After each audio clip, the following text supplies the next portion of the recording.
한국에서 5.24 대북제재 조치 무력화 논란이 일고 있는 가운데 전직 주한미군 사령관들이 5.24 조치의 원인이 된 천안함 폭침 사건에 대해 북한의 사과와 배상을 거듭 촉구했습니다. 천안함 폭침은 북한이 한국을 직접 공격해 장병 46명을 희생시킨 전쟁 행위로 규정했습니다. 조상진 기자가 보도합니다.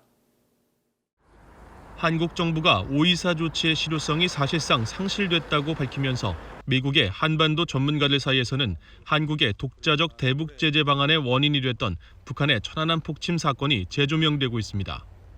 특히 전직 주한미군 사령관을 지낸 인사들은 10년 전 발생한 천안함 폭침이 단순한 무력 시위를 넘어 북한의 전쟁 행위였으며 이와 관련해 북한의 조치가 반드시 있어야 한다고 지적했습니다.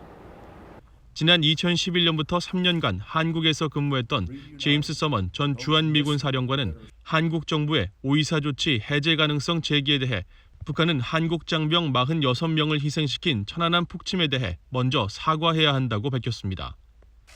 이어 한국은 북한과의 관계 정상화를 위해 가능한 모든 것을 하고 싶어 하는 것 같다면서 그러나 북한의 행동에 변화가 없기 때문에 제재를 면제해서는 안 되며 관계 정상화를 위해서는 비핵화가 선행되어야 한다는 점을 분명히 했습니다.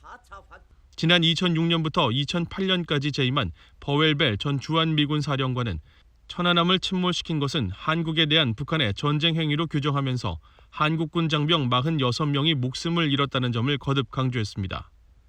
또 2010년 3월 천안함 폭침 사건 이후 같은 해 11월 북한이 연평도를 공격해 4명을 숨지게 하고 여러 명에게 중상을 입힌 것은 한국 영토에 대한 직접 공격이었다고 비판했습니다. 벨 전 사령관은 북한은 이 같은 터무니없는 공격에 대해 한국 정부와 국민에게 반드시 사과와 배상을 해야 한다고 강조했습니다.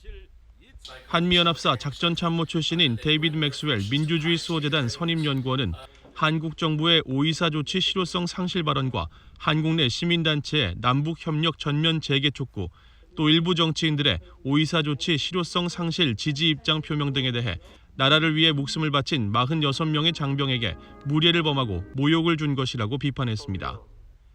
이어 한국 정부의 평가처럼 5.24 조치가 상당 부분 실효성을 잃은 것은 한국이 이를 효과적으로 이행하고 집행하지 않았기 때문이라며 한국 정부의 바람대로 5.24 조치를 해제한다 하더라도 북한이 행동을 바꾸고 선의의 협상에 나서도록 유도하기는 매우 어려울 것으로 전망했습니다. VOA 뉴스 조상진입니다.